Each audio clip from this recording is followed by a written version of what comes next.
Assalamualaikum kawan-kawan semua, apa kabar?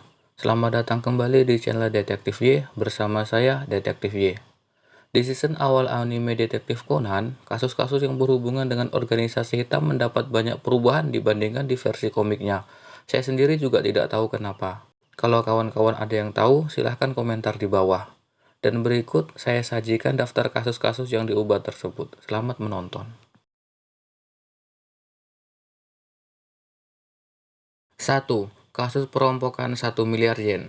Komik Vol 2, Vol 13-16, anime episode 13 atau episode 128. Suatu hari, datang seorang klien kepada detektif Kogoro. Klien tersebut bernama Masami Hirota. Ia meminta dicarikan ayahnya yang hilang, Kenzo Hirota, kepada detektif Kogoro. Usut punya usut, ternyata Masami Hirota dan ayahnya ini adalah anggota perampok yang baru-baru ini melakukan perampokan 1 miliar yen. Kenzo Hirota bukanlah ayah dari Masami Hirota. Masami menggunakan identitas palsu untuk meminta bantuan detektif Kogoro. Kenzo Hirota melarikan hasil rampokan mereka, karena itu ia mencarinya.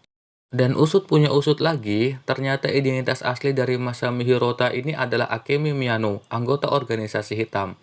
Di akhir kasus, Akemi Miyano pergi menemui dua orang yang meracuni Shinichi. Organisasi berjanji akan mengeluarkan Akemi dan adiknya yang adalah ilmuwan organisasi tersebut jika ia berhasil melakukan perampokan 1 miliar yen tersebut dan menyerahkan hasil rampokannya kepada organisasi. Tapi, ternyata sejak awal organisasi memang sudah berniat berkhianat. Akemi dibunuh dan adiknya tetap harus bekerja sebagai ilmuwan di organisasi tersebut. Di saat-saat menjelang kematian Akemi, Conan sempat memberitahukan identitas aslinya kepada Akemi, sementara dua orang anggota organisasi yang membunuh Akemi menghilang tanpa jejak. Nah, di versi animenya, di episode 13, bagian organisasi hitamnya dihilangkan. Di akhir kasus, Akemi bukan menemui dua orang yang meracuni Shinichi, melainkan dia menemui tokoh antah berantah yang bernama Okita, otak di balik aksi perampokan mereka. Conan berhasil menyelamatkan Akemi, Akemi tidak dibunuh, dan Okita ditangkap polisi. Conan juga tidak memberitahukan identitasnya kepada Akemi.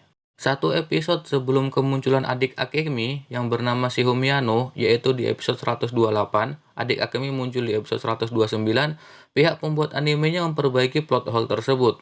Tokoh Akemi Miyano yang menyamar menjadi Masami Hirota kembali dimunculkan. Kasusnya masih sama, perampokan 1 miliar yen, tapi dengan alur cerita yang berbeda dibandingkan di versi komiknya dan versi di episode 13. Dan bagian akhir kasus di episode 128 ini, dia mengikuti versi komiknya. Akemi menemui dua orang yang meracuni Shinichi, kemudian dia ditembak. Kemudian Conan datang dan sempat memberitahukan identitas aslinya kepada Akemi. Kemudian Akemi pun meninggal, dan dua orang tersebut menghilang tanpa jejak. Tapi ini juga masih sedikit berbeda dibanding di versi komiknya. Di komiknya, Akemi menemui mereka di suatu pelabuhan peti kemas, sedangkan di episode 128 ini, Akemi menemui mereka di suatu komplek pergudangan. Kemudian, di anime TV Special Episode 1, Episode 1 ini adalah anime TV spesial yang meremake episode-episode awal Detektif Conan, baru scene ini dibuat benar-benar sama seperti di versi komiknya. 2. Kasus bom kereta Shinkansen. Komik Vol 4, Vol 33-35, anime episode 5. Conan bersama detektif Kogoro dan Ran pergi ke Kyoto menaiki kereta Shinkansen untuk menghadiri pesta pernikahan seorang kenalan. Di kereta, tanpa sengaja Conan bertemu dengan dua orang yang dulu meracuninya. Conan pun memasang alat penyadap di kursi mereka. Dari pembicaraan mereka, Conan berhasil mengetahui nama sandi mereka berdua, yaitu Jin dan Vodka. Mereka baru saja melakukan transaksi dengan seseorang, dan mereka meletakkan bom di koper yang mereka berikan kepada rekan transaksinya tersebut. Kemudian mereka pun menghilang. Dan petualangan Conan mencari siapa rekan transaksi mereka dan menggagalkan ledakan bom tersebut pun dimulai.